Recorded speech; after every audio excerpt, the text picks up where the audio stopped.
Hi guys, welcome back. Scatlink here and we're off for more of Spyro 3 Year of the Dragon Reignited for the bonus episode where we cover some cheat codes in the original Spyro 3 that are not in the remake because they, well, all the cheats of the Reignited version, as I've said before during Spyro 2, haven't been discovered, and there wasn't really anything specific to Spyro 1, which is why we didn't cover any cheats in that one.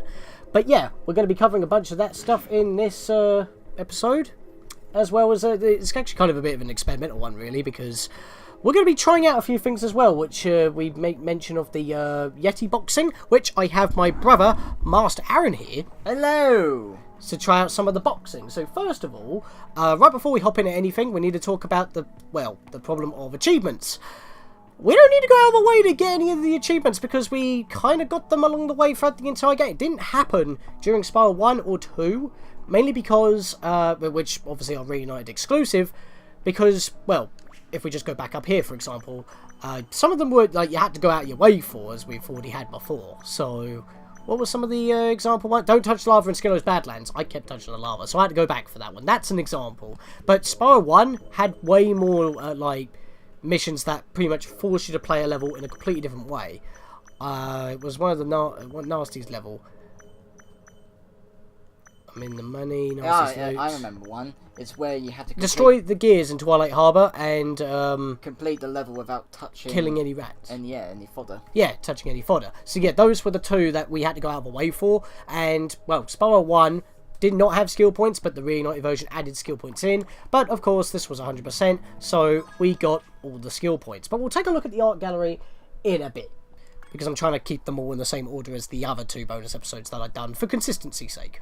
But yeah, we've got pretty much everything. We've already finished, so there's not really actually any reason for us to play any more content, really, except for the fact that Aaron's here. So if you would like to sign in, good sir, it should go to the home menu, or is it going to go straight to the sign in?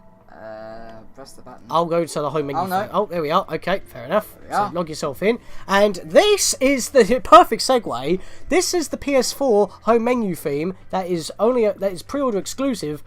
That is based off of Spyro 3 because we're in, well, it's not exactly Sunny Villa, but Spyro's on a skateboard wearing his shades. Sunny Villa, gotta protect those eyes, you know. So, to switch to your screen, press the PS button. That's not what we want to do. We want to get back into the game here. But Aaron's logged in now, so let's use our guidebook warp, which, as I said before, was an unlockable upgrade by beating Bugbot Factory in Spyro 3 original to warp with the guidebook.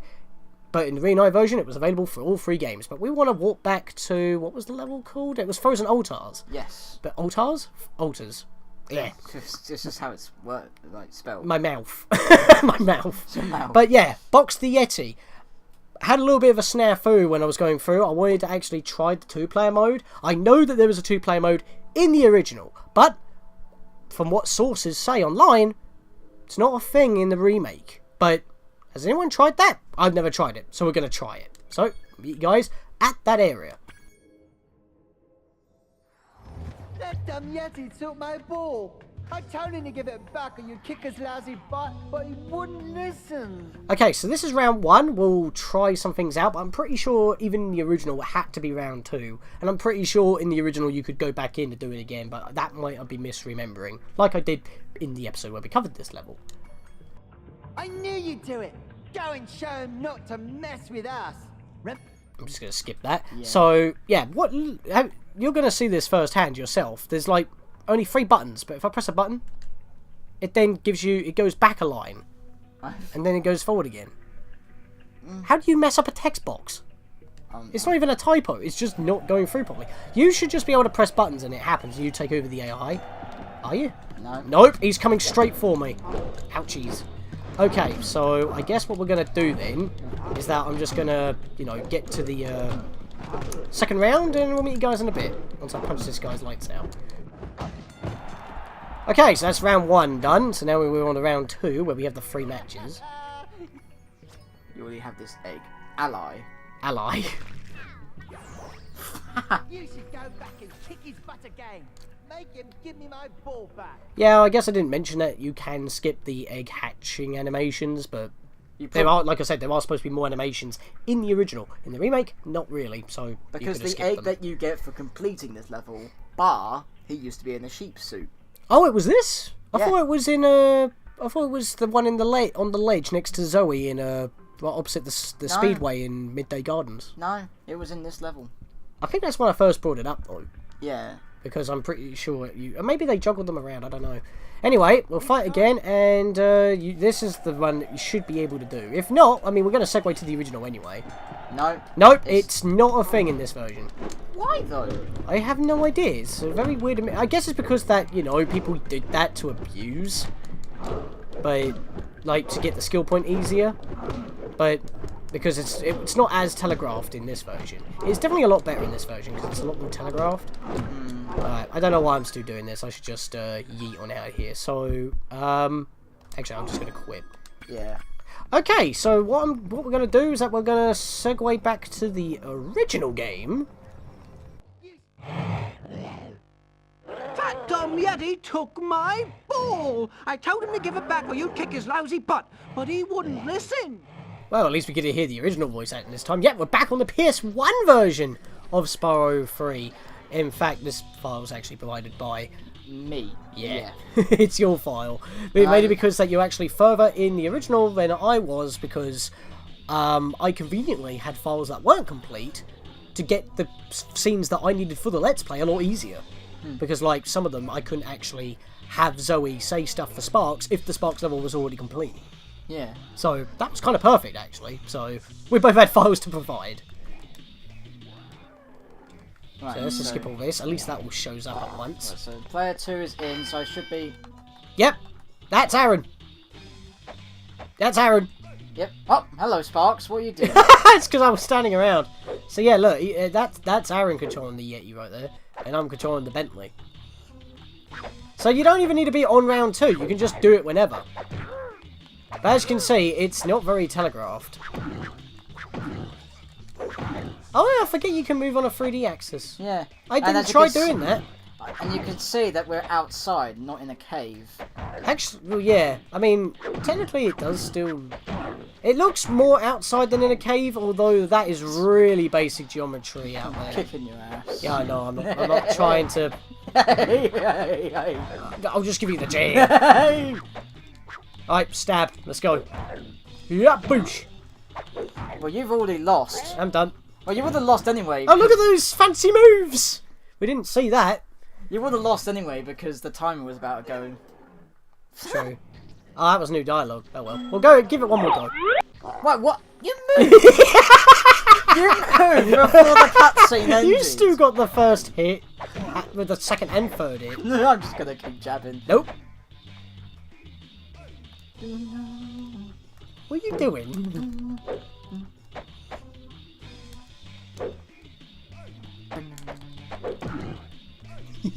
I love the original version. Oh! I love the original version of this music. Well, it's a good thing that in the remake you can go back to the original soundtrack. Yeah, because I remember... I like the original better than the remix, because the remix in, like... Oh, hello. The remix in Harbour Speedway, it's just the original music played in the background. Hey, who wants some Yeti Punch-Out? Yeah, that's basically what this is. Or is it more like Tekken because you can move in a all round? Well, I've won again. I can't punch. You're not getting this egg, I mate. can't punch. Knockout. No. Ah, pants. I was close though. I was closer that time. Knockout punch. I wanted to go for it. Ah. Well, you know what? Now that we've actually shown that, I think it's time for us to leave. Yeah. Yeah, well, you're never going to get your ball, are you? Are you on the ball? Get on the ball. Oh yeah, every time you go in front of a portal, the music just stops. Yeah, I completely forgot about that detail, but it's because it's a lot more seamless in the remake, isn't it? You just Yeah. go in and you're bang, already there. Here, has to load a separate area. Yeah. That's why you just walk in and black abyss for a bit. But that's not all that we've got on this version of the game. We've got a few more things to cover, which is more cheat related. These are cheats that are exclusive to the original PS1 Spyro Year Dragon that did not, well, none of these that we're covering here got carried over to the remake, but any other cheats that are in the original, that are in the remake, are pretty much just codes that have been carried through since the original trilogy anyway, so they will be covered on the trilogy video as I said before. So, looking away because I had to write a lot of them down. There's actually a lot of exclusives here. First of all that we're going to cover is some of the basic ones. The treasure finder, which even if I input the code right now, we're not going to see any effect because I'm holding all the shoulder buttons right now, which is why it's making the camera like jitter behind me. Maybe we should start a new file. No, we can't because I can't show other codes otherwise. Yeah, well, that's the problem. Some codes don't even work unless if you haven't even beaten the game yet. So we needed a complete file in order to show something off, or at least pass the sorceress. So the first code that I will mention, that I will pause right now, is, well, something that you can already unlock in the main game, which is what you get if you beat Sparx's second level in Midday Gardens. And that is the treasure finder. Now, there was a separate code for the NTSC black box version, which it will be on screen right now, but it's basically right, left, right, left, circle, circle, circle. But for any other PS1 version, apparently it's I think you hold down specific buttons so you actually don't move Sparx in the menu. It didn't say anything like that. It just said type in the numbers, so I'll just try that. So, I mean, I was looking on IGN as well as the Spyro wiki. So it's R1, R2, L1, feck. Let me try it again. So it's R1, R2, L2, L1, R1, R2, L2, L1, circle, circle, circle. There we are. We heard of shine, but funnily enough, that didn't unlock anything for us because we already have it. But that shine, that little shing that we heard, means that we typed that incorrectly. Yeah. So, yeah, you can basically get that early. Because if you remember, that was a thing that was immediately available upon starting Spyro 2, Ripto's Rage, or Gateway to Glimmer in the original PS1 versions, the original releases, without doing anything. You just had to type in a code, and then you could just hold all buttons. Actually, no, I don't even think you needed a code. You just had all shoulder buttons, and you would search for gems. It's something that Sparx just had. But for whatever reason, starting Spyro 3, he loses that ability and you have to get it back? That don't make a lot of sense. So people actually use this cheat in order to have that feature because it's a feature that you should just have from the start. It's like, which is what the whole entire Reignited trilogy did for Spyro 1, 2 and 3. It's like in Kingdom Hearts when Sora lost all of his power and he had to regain his old powers. Basically. Anyway, for the next trick in the bag, well, you know that, wait, is there any fodder down here already? There's no fodder down here, is there? Should I actually go to a place that has fodder? Just go... You know what, I'll go back to Midnight Mountain. Yeah, I was just saying, go to another hub area. Well, I'll say this right now then. Like we said, that we have the ability to warp on the Atlas and all that. So if I just go to Midnight Mountain, I can go straight there by warping. But there is actually another code that we'll get into in just a bit that involves warping. But because we already have the ability to warp near the end of the game by just doing an additional level, being the Sparx level, which is required, which the requirement to get into is beating the game, it's kind of pointless, really. But yeah, I just wanted to, you know, get Sparx back up to full health here, so he has that star, because he didn't have that. Yeah. But why is he on an angle here? Yeah, okay, as soon as you mention it, I notice it. Well, it's because you were right next to a wall before. You know, what did I say? That we're never going to stop bombing into glitches? Well, this is excusable. Yeah. Whatever. Anyway, getting back to what we were talking about, there is another cheat here. It's, well, ironically what we just sorted out right now. By beating the third Sparx level, you get a stronger Sparx. You can take an additional hit for Spyro, which originally was a cheat in Spyro 2 that became available as an actual in-game upgrade in Spyro 3. But there's still a cheat code to get it early. In all PS1 versions, it is circle R1, circle L1, circle R2, circle L2, circle. There we are, we heard the shine, and that's just going to give you the extra hit earlier before the third Sparx level. Again, we don't really see the benefits of that, considering that we've already beat the game, but if you want it, that cheat is there for you. Now, there is also another cheat, which we're not going to be able to see unless we go into... Yeah, we're going everywhere today. I'm going to make my way back to the Speedway of Nightmares. Oh, Harbour Speedway. Yeah, you knew it. I mean, what else is around here? I guess I could have went to Honey Speedway, but whatever. Because we need to get AI into the mix. So this cheat code that we're pretty much effectively getting into right now is the adjust difficulty cheats. There's 2 of them, actually. And basically, as I've said before, during, if you remember, Mushroom Speedway, it was kind of at a level which was a bit ridiculous, but then I was able to do it after just, you know, getting through it a few times. It kind of leveled out. It was actually doable, even though I kept pretty much replicating the same thing. Basically, what we want to do is pause, but I'll say the codes out first before I press them, because I'm going to do it both ways. Go down first, then up. I don't know if it will affect it on the fly. I don't know if I have to reload, but... On the fly? Yeah. Puns, can't help it. Unintentional, but yeah. Yeah, so adjust difficulty. You have a raised version and a lower version. The base code, to start off with, is circle, square, right, left, right, square, circle. Oh, okay. What? Oh. What? There we are. Okay, so, yeah, because then you press the button afterwards, which I pressed X there, and that pretty much increased the game's difficulty. If I do it again, because the game froze, we got a bit confused there for a second. We haven't actually done these cheats before.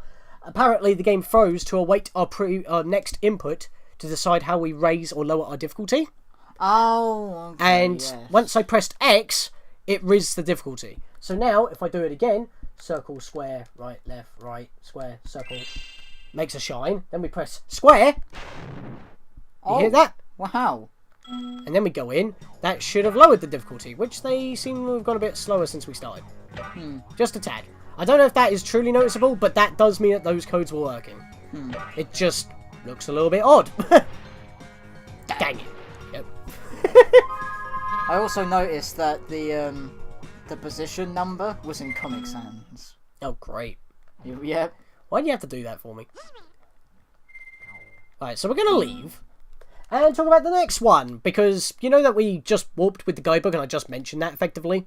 Because I've actually got these cheats in order, and that's the order I wanted to show them in, but I realised I needed to go get some fodder, and that was just the easiest way to do it. So, kind of, like I said, this is kind of like a slightly different way of doing things that we planned on doing.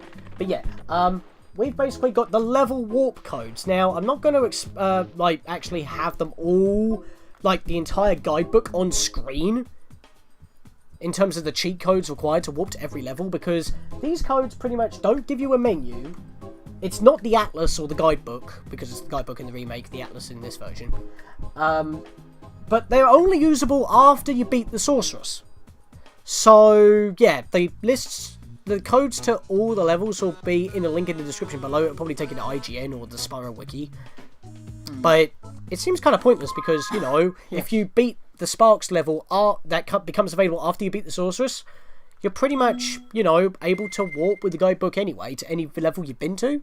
The only perk on using the cheats is to get to a level you haven't been to yet, which, you know, at this point would, you know, just be the super bonus round. I like how it's called Super Bonus Worlds when it's only one level. It's because it's got its own separate page in this one, which I don't understand why, to be perfectly honest, because in the remake they group it with Midnight Mountain. But yeah, that's what I'm saying. It's like this is pretty much the only level that you would actually use it to get to a head, because once you beat the game, which the cheats won't work unless you have beaten the Sorceress. If you beat Bugbot Factory, which is like, other than the Super Bonus World, the only level you haven't actually entered yet, you have access to all the levels anyway, and then once you beat Bugbot Factory, you can warp them anyway. So I'm not going to display all the codes, but what we are going to do is exit the Atlas, and we're going to do the code to just get into the Super Bonus World, because that's the only one that's kind of relevant. Yeah. So we're going to pause, and we're going to go up, down, left, right, square, down, and then circle. So the last two inputs pretty much determine what level or cutscene that you're going to go through, because the next bunch of codes that we're going to be covering will be displayed all on screen, because I'm not actually going to type any of them in, because we're just going to skip the cutscene immediately afterwards. But there is a code. Well, I might just type one in just out random. Yeah, the next codes that we're going to cover are the cutscene replay cutscenes.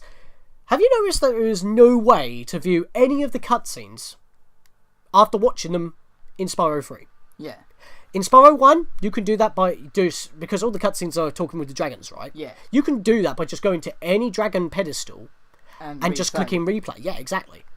In Spyro 2, it's literally the 100% completion award plus Dragon Shores. Yeah. You can rewatch any cutscene. In Spyro 3, no way to do it. You just got to play the game again. Except if you do these cheats. There is no menu, once again. They're all tied to button inputs, which, you know, before the last two inputs, which we press down and circle to get into the super bonus round. Which, by the way, I will mention, this code is probably only useful to you if you cannot get 100% due to game-breaking bugs in the black box versions of Spyro from Year of the Dragon on PS1. Maybe the Reignited Trilogy as well, considering how much trouble I had. Even though none of them were game-breaking. The problem is the Reignited Trilogy doesn't have any code similar to that as we know it.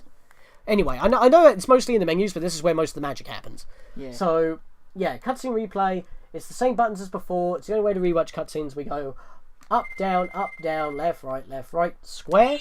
And then we press two more buttons. So I'm just going to try square, X. I'm probably going to go into a different level. Yeah. But I don't know the codes for the cutscenes. But it's basically grouped in with the levels. So, like I said, I'll put them all on screen now. All the last button combinations needed for it, and I just ended up in a different ice level. But yeah, you get what I mean. It's like if I pressed the two right buttons, I would have went into a cutscene. In fact, I'm gonna get a cutscene one right now.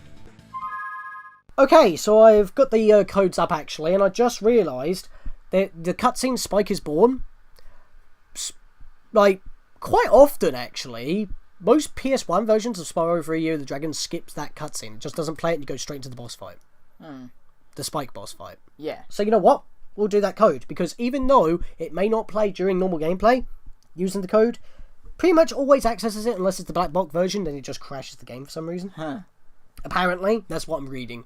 I don't have this is the platinum version, by the way. We didn't clarify that, did we? Yeah. This is the platinum version of Spyro 3. So let's just do this again. So it's an up, down, left, right, square. And then we want to press left, down. There we are, Spike is Born. Oh, yeah. I think this did play for us. Yeah, I think it did. I think there was just no sound, though. Yeah, this did play. I recognise this. I'm guessing it doesn't play in the black box label. I should have known better than to rely on a child. But don't worry about it. I'll deal with them now. And at this point, Sergeant Bird would talk. No, wait, is it Sergeant Bird? Yeah, Sergeant Bird. Without magic, I'll die. No, this will be Bentley. And yes. so will your Yeah. ever so I was about to say, no, this is too far in the game for that. Because this is right before she starts turning away from the sorceress. Which, by the way, this design does not look like a crocodilian. Unless she was a Pokemon. Yeah. And her voice is significantly different. Yeah, she's got a little bit more cynicism, but the other one, in the remake, she's got a lot more pizzazz. Yeah. I know that we're talking over this, but we've technically seen a better version of this cutscene anyway. The music, though. Very techno. You hear that? Yeah, it's because of the boss fight. God, look at those eyes. You could green screen that shit. I forgot how luminescent they were. You know? And how would you laugh if it actually kicked us into the boss battle?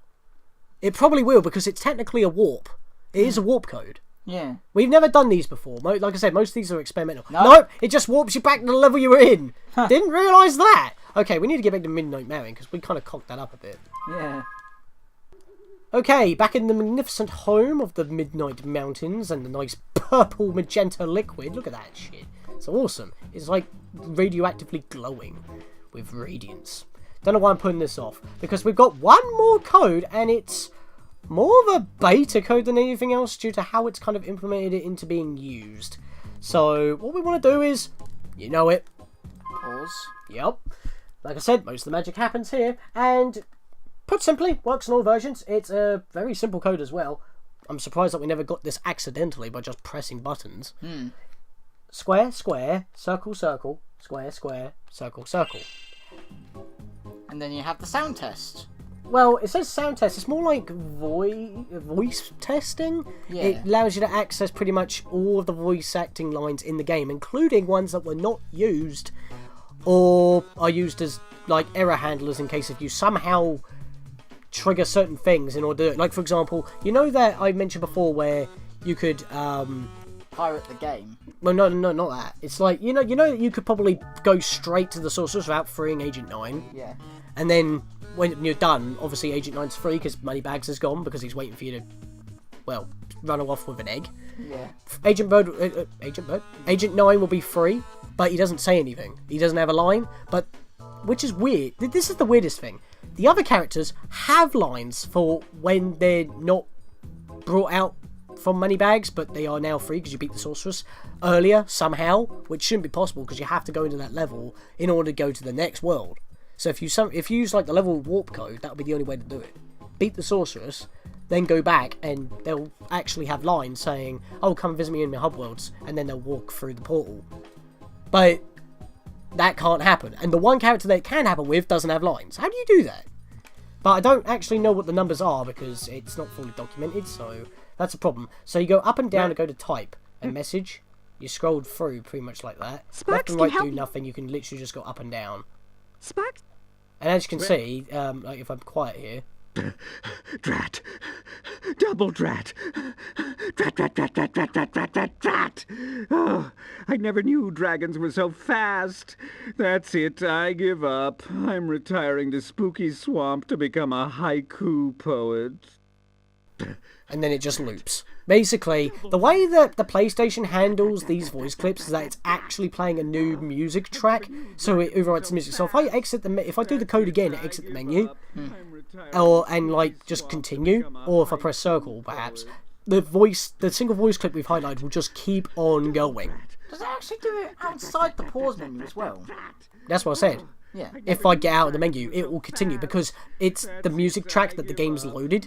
Yeah. So it will just keep playing it over and over. The music for the level won't come back unless we reload the level. So we have to tell the game to load a new track. But Just before you kick the sorceresses, have you noticed that it's playing the voice clips associated with the level we're in? Yeah.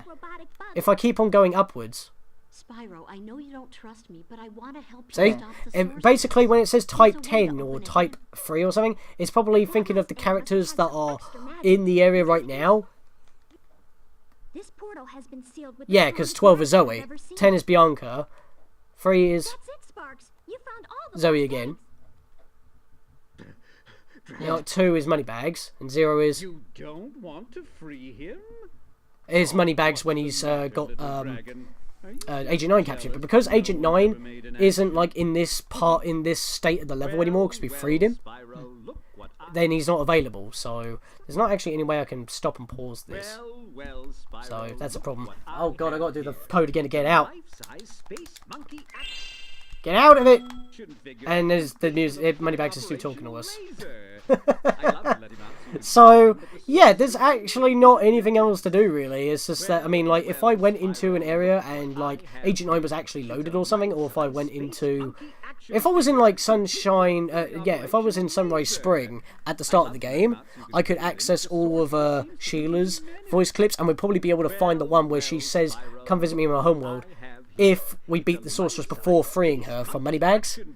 But we can't do it right now. I know I'm talking over Moneybags, I can't do anything about that unless I reload. But we're pretty much done on the PS4 through PS1 version, aren't we? Yeah, but before we end, just go to Sunrise Spring. I want to try and find if they actually have that pirated line. Oh yeah, you're right. We talked about that before. Let's do that. Okay, I doubt if we're going to hear anything of Sheila's, but let's go see if we can find that one. I don't even need to look at the code. It's square, square, circle, circle, square, square, circle. There we are. Just 200! Sorry, Spyro, but There we you are. seem to be playing a... Right, let me reload that. I'm sorry, Spyro, but you seem to be playing a hacked version of this game. This may be an illegal copy. Since this copy has been modified, you may experience problems that would not occur on a legal copy. I'm sorry, Spyro, Like your but eggs you seem to magically be playing a disappearing. hacked version. yeah. I like how it's like extremely away from everything. Like we got a 12 and 11, but then it's like bang 200, and it's so easy to get to. You start on 0. You can press down one button, and there you go. You find the message. Yeah. And this is not an illegal copy. Yes, it's on the PS3. Well, we're playing on the PS3 for this particular file because it's on the in memory card. But it's like this isn't the download, so it can't be weird. This is like the actual platinum disc that we have. And by the way, we must make mention, if you do download the original Trilogy on the PS Store for via PSN. That means it's the PS1 versions, either on PS3 or on PSP or PS Vita, because you can play them on any three of those with the download. It's the black box label of Spyro Year the Dragon that they give you, not the Platinum, and it also runs a bit slower than it should. So it's the American version. How do you do that? As we still playing the comment, yeah. Well, I can't really get rid of it now, can I? Well, if you go to... Hang on. The game camera is now... Oh, this is all tutorials. Thanks for freeing me. Oh, God, help. Hi, Spyro. You know what? I think it's time to jump ship. And I think it's time for us to make a quick getaway to the Reignited version Hi, Spyro. of Bring someone back to Sunny Villa for our final cheat, which is a cheat that is in this version, which was the only cheat, other than the ones throughout the entire trilogy, that was carried over to the Reignited version. Alright, so we're back on the Reignited trilogy now, and the reason being is because that all the cheats that we've covered so far did not get carried over to the Reignited version of Spyro 3, as far as we know up to this point in time when this video is being made. This cheat is like the only exclusive one in Spyro 3 that has been carried over that we know of thus far. And it has something to do with the skateboard, which is why we're here in Sunny Villa, because, you know, consistency. So, what the code is that we've got to pause as per usual, and it's a... Well, actually, it's very similar to the PS1 version, but the two inputs are swapped around. So for the PS1, it's up, up. Well, for all consoles, it's up, up, left, left, right, right, down, down. But then for the PS1, it's square, circle, square. For the PS4, it's square, square, circle. And for Xbox One, it's X, X, B. So we'll type that in.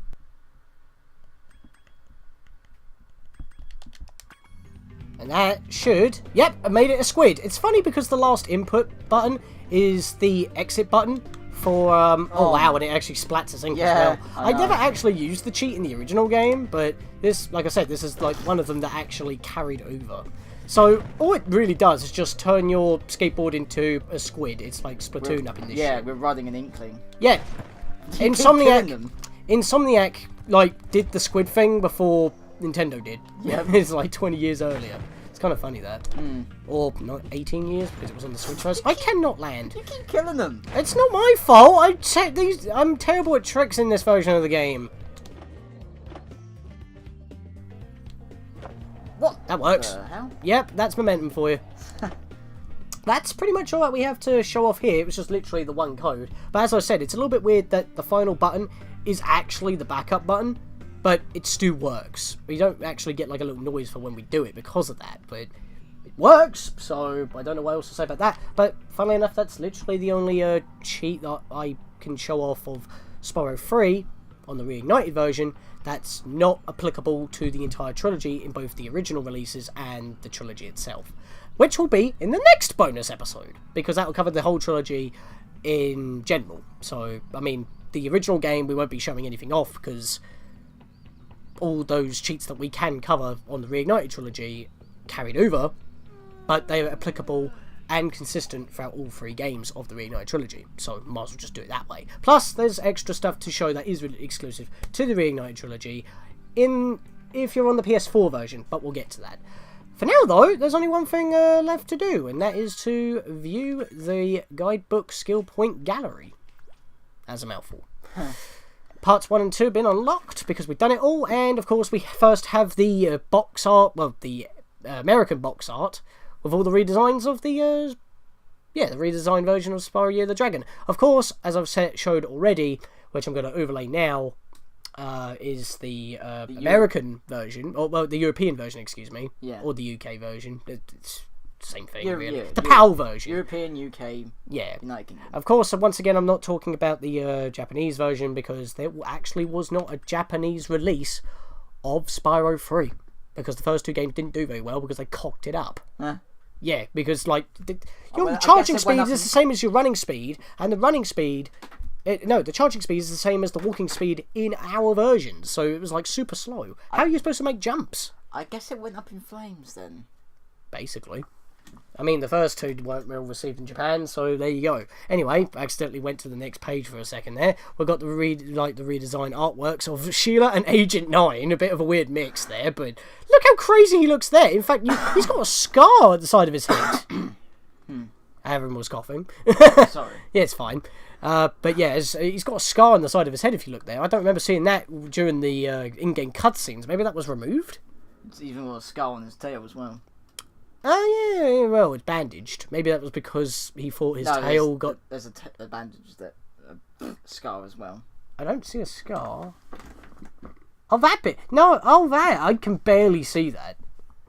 Even with my glasses on. Have you noticed? His symbol on his chest is actually that Rhinox symbol that's also on the bombs, like no Rhinox.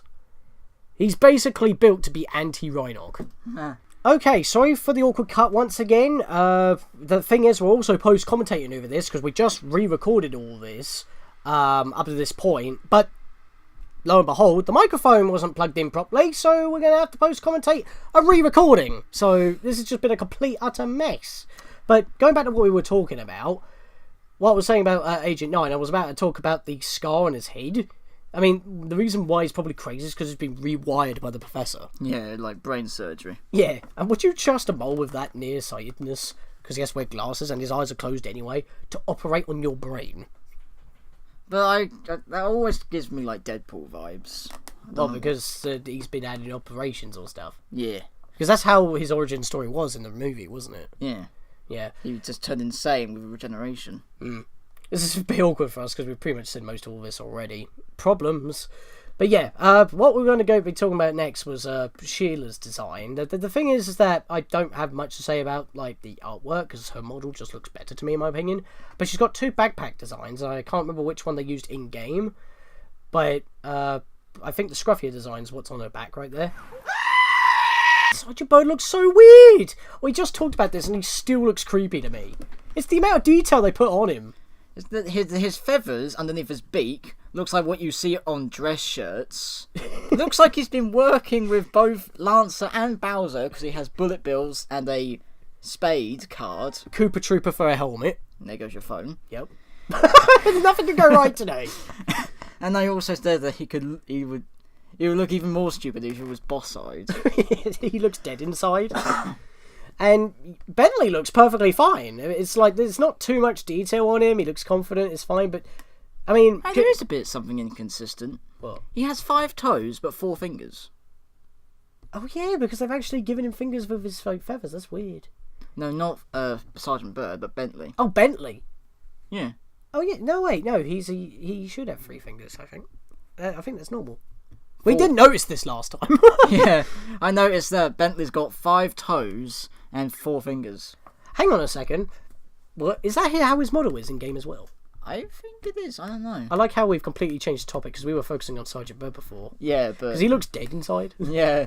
And isn't it me, or does he just look how he has too much detail? I mean, like, what's with his like chest there? It's like I said that that's like what you see on dress shirts, and we said that. Well, he's got a big chin. Yeah, a cliff chin. That's what I called it. He looks so... I can't stop looking at him. He's so weird. Should we make Meryl edit that? Make him boss Yeah, side? Meryl, zoom in. Make him boss side. Put that on Discord memes. Anyway, next, guys. Yeah, we've got Bianca here. Bianca out there. I mean, Hunter just looks tired. Yes. And again, a little bit too much detail. But Bianca looks perfectly fine. It's simple. You got the lighting. It's sleek. She looks confident. Her wand is literally just like a little flick, swish of blue, which it is. Swish and flick. That's my favourite. I didn't say flicker. Yeah, a wizard swears. Your mother has a lorem ipsum. Yep. And me venium. Yeah, so apparently when Sean looked at Hunter here, it kind of gave him William vibes. Yeah, he looks so scruffy. I mean, look at him. He's like, hey. Put Fonzie next to him. Might be doing some funny edits here, regardless. Yeah. Yeah, but it's funny as well because it's actually nice that they put them both on the same screen as well because they do get together in the end. What about Spyro and Laura? Oh yeah, but the thing was that was the previous game and that's this game. And Spyro had most of his artwork in the first game because his model was is used throughout the entirety of the 3 games. So that's probably why that's a thing. Yeah, so the next lot is basically just like some of the enemies of the levels. I mean, got like a derpy bird right there. I mean, look at his eyes. That's just the definition of a derpy toucan. Yeah, why don't we go some attacking toucans? Oh, I've already done that. I've beaten the game. We've got some TN dinos, gunslingers. TNDnos. I don't know. What were you going for there? I don't know. It's a big chicken! Look at those feet. And Crazy Ed looks pretty decent. I mean, there's just enough graphic detail there to make sense. The spindly legs of that cow, though, look so weird. He's actually got a sign saying no dragons. Don't flame me, please. Actually, I think they were the ones from the Speedways. Yeah, Country Speedway. Got some cats here. They're charismatically crazy. I mean, look at Azrael's face. He's just like, ah! When he was a lot more, like, confident, serious. And the Egyptian dog. Yeah, seriously, despite like him being an anthropomorphic animal, because that's what the gods are, he looks like something out of Sphinx and the Cursed Mummy, especially the artwork. And funny enough, he's supposed to be like an Anubis, but there are Anubis in the game that you charge into. And that's the same artwork used for the panda that we saw in Midday Gardens. Still don't understand why she's called Rapunzel, even though she's on a tower. That's really the only reference there. And that hummingbird artwork doesn't even look like artwork. It looks like it's just a rip of the model. It's like the one that sticks out like a sore thumb, but it still looks pretty good. But she looks boss-eyed, as you mentioned. Yeah. I mean, is it just me, or does the bamboo terrace panda look tired? He's like, I don't know. Yeah, man, I'm stoned on bamboo. The level is Chinese based, right? Why have they got hoodies? Onesies. I don't know. They're chill.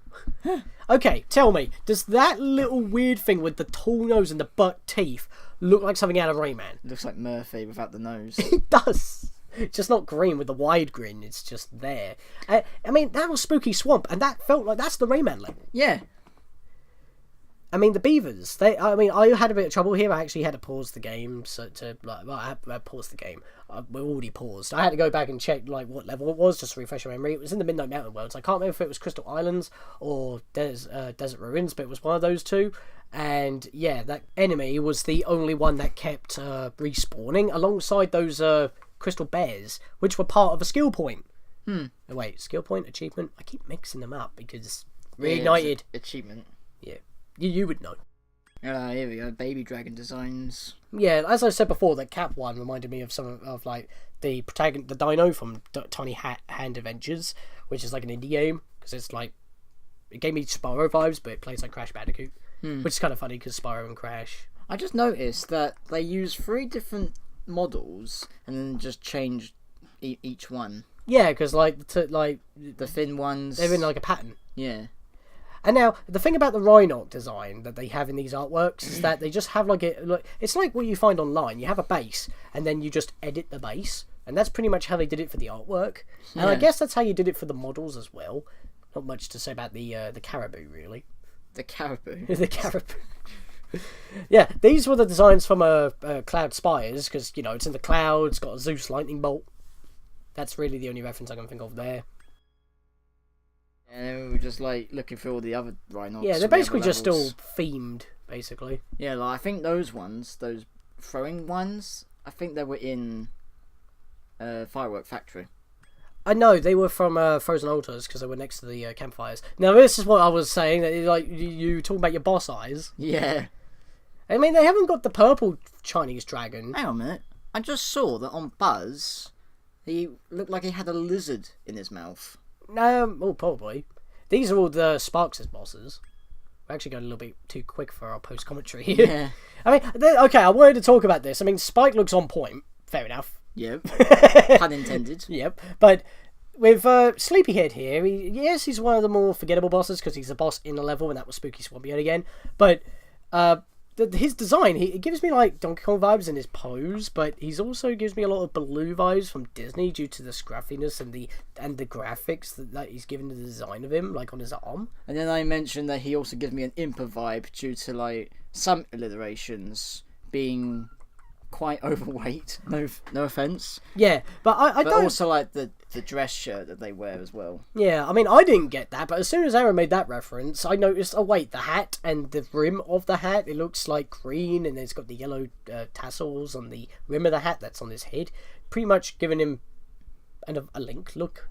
It looks like Link from Legend of Zelda, so we both got like a Zelda vibe out of that. But I didn't notice that until Aaron made the Impa reference. Yeah, so that was a bit weird there. And the final panel, we got the sorceress laughing. You can't see her eyes. Probably could have used a better render than that. And Scorch, who you just shoot out of the air. He's not really impressive. But yeah, that's the entirety of the gallery. So yeah, other than that, that's pretty much it. We've got the game 117% done. We've covered cheats from the original, as well as, the only one that was actually carried over into the Reignited version. And that would mean that this is pretty much the end. But there was something that Sean showed me that I didn't even know about. And it's mainly because that it's not available in the original games due to, well, of course, a bug. Funnily enough, we can't even celebrate that we didn't have any bugs in this episode because the video itself kind of bugged. Like, it's not a glitch, it's more technical issues. You see that whirlwind there in front of the sorceress's lair? That is in the original game, but it doesn't spawn in because the flag just doesn't get set. And that's basically every version of the PS1 original. Platinum, Greatest Hits, Black Box, it don't work. And it's supposed to spawn after you beat the sorceress. There is a tower in the distance that looks solid, but you can never reach in the original. That is that tower. This whirlwind, which you can actually use an action replay in the game, not a built-in cheat code, to activate the whirlwind in the original to reach this island. What's sitting there but 3 1-ups?